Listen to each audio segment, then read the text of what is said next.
From Upper Michigan Source, this is your Sports on Demand for Wednesday, November 14th. I'm Mike Ludlum. The Bay Norris College basketball teams were in Escanaba last night hosting the Buccaneers of Wisconsin-Marinette. We'll pick up the action in the men's game in the first half. Chris Alexander to Logan Hardwick. Off the window and good, and Bay was off and running. For the Buccaneers, ball gets into the hands of Menominee's Levi Kempka. He knocks down the shot from the outside.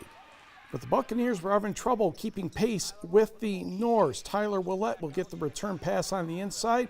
One way, then the other, off the window and good. Again for Bay, off the, well, I'll call that a block shot and a rebound. Kobe Fields to Menominee's Marcus McKinney. Nice move, but not quite. However, Christian Alexander softly puts it in. He had 23 points and 18 rebounds.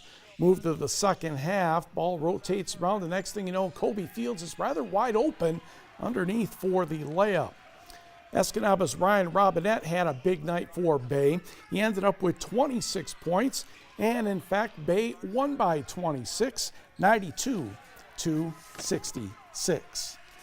On the board, the women's game was even easier. Norway's Jordan Kramer had 15 points. Just about every player scored as the Lady Norse defeated the Buccaneers 72-36. Elsewhere, Finlandia men, a slow start, just not able to catch up. Northland won 64-55. Dylan Underwood had 17 points and 6 rebounds, while Forest Park's Austin Carlson had 10 points and 9 rebounds for the Lions. Every football season, high school teams across the state are in a fight for one common goal, winning a state championship. This year, Rapid River has a chance in 8-player Division II, and it goes down on Saturday. TV6's Alex Klein has a look at how the Rockets are feeling leading up to the big game. I'm pumped. I think the whole team's pumped. We're all ready to go, ready to play. It's a big week for us as a team. For the 8th straight season, the Rockets are in the playoffs. But this year, they've made it all the way to the finals, knocking off Engadine, Forest Park, and Cedarville. Kind of a surreal feeling, because we had 3 close games. In those games, could have went either way. And so our guys persevered, and so we're excited, and we're happy to be here. The last team standing in their way of the Division II title, Onekama, who's 10-2 this season.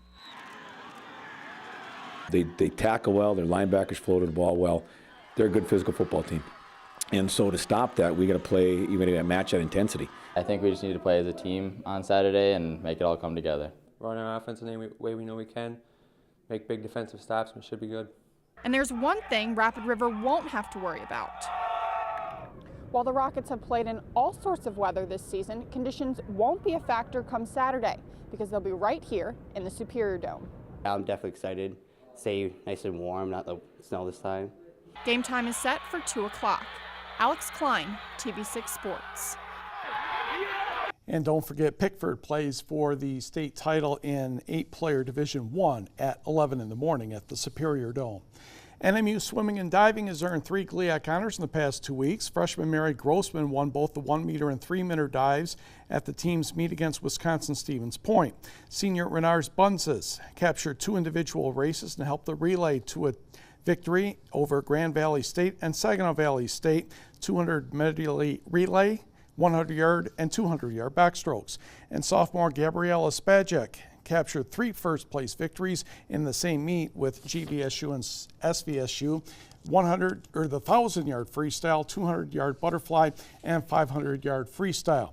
The women have moved up to 8th in the rankings, while the men are 11th. The Michigan Tech women's basketball team is 2-0 after a couple wins last weekend. New head coach Sam Hoyt is pleased but not yet satisfied, knowing some things, of course, need to change. Guard Bailey McGurk already has been named GLIAC Player of the Week, scoring 29 points in one of the 2 Tech wins. But center Elizabeth Kelleher has been facing some tough defenses, and while her scoring is down at the moment, that will change when other players like McGurk start emerging. Coaching staff and we've discussed what we need to do a little bit differently to help her, which is going to ultimately help our team. But at the same time, when people are focusing that much on her and they're playing zone and they're doubling, even when she doesn't have the ball, then that's what creates for our Baileys and our Cassidys and Ellies. So at the same time, I've told her, even though maybe she's not scoring a lot, she's creating a lot of offense for us. The Huskies host Minnesota Moorhead tomorrow at 6 o'clock. Wait, what's today? Today's Wednesday. Yeah, that'll be Friday at 6 o'clock. Thank you. I knew I was missing something there. Tech also entertains Minnesota State Sunday at 1 p.m.